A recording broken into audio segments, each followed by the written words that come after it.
Story time about my fur baby Tina, who I adopted back in 1997. She was a little Shih Tzu. I had never had a Shih Tzu before, but here's the story. So I decided I wanted to adopt a little girl, and I called a rescue lady who was referred to me. Back then there was no internet. I don't remember where I found out about this rescue lady, but I called her and she volunteered at the kill shelter in New York City, Center for Animal Care Control. And she said, okay, tell me what you need. And I said, I need a dog that doesn't shed. Back then I was very allergic. I'd like a little girl, small dog. Other than that, age doesn't matter. Nothing else matters. She said, okay, I'm going to call you and you have to be ready to come right away. I said, okay. So about a week later, she called me and it was nighttime. And she said, you have to come to the shelter first thing tomorrow morning, which was a Saturday morning. And I had a second job. I worked on Saturdays from noon to midnight. She said, you have to be here at 10 a.m. to get her. She was rescued and she's going to be euthanized tomorrow if you don't come and get her. So I said, okay. I figured I could go get her and then make it to work. So I made an appointment at an independent vet because I wanted her checked out right after I got her. I went up to the Center for Animal Care and Control, which was in Harlem. I think it's still there.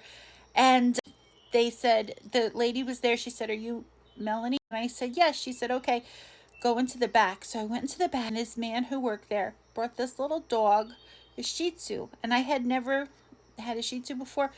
Brought this little dog and put the dog in my arms and said, here, do you want her? And I said, yeah, I want her. He said, okay, you have to do the paperwork. Come with me. So he went to take her back out of my arms. She started screaming. She didn't want to leave my arms. So I carried her over to do the paperwork and I had to keep her next to my chest while I did the paperwork.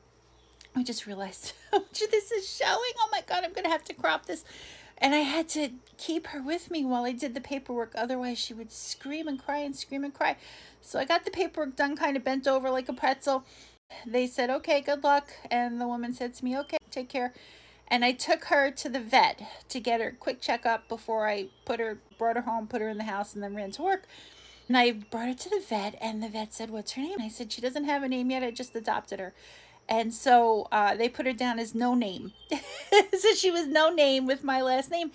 I brought her into the exam room, put her on the table. She started screaming. Every time I let go of her, she was screaming.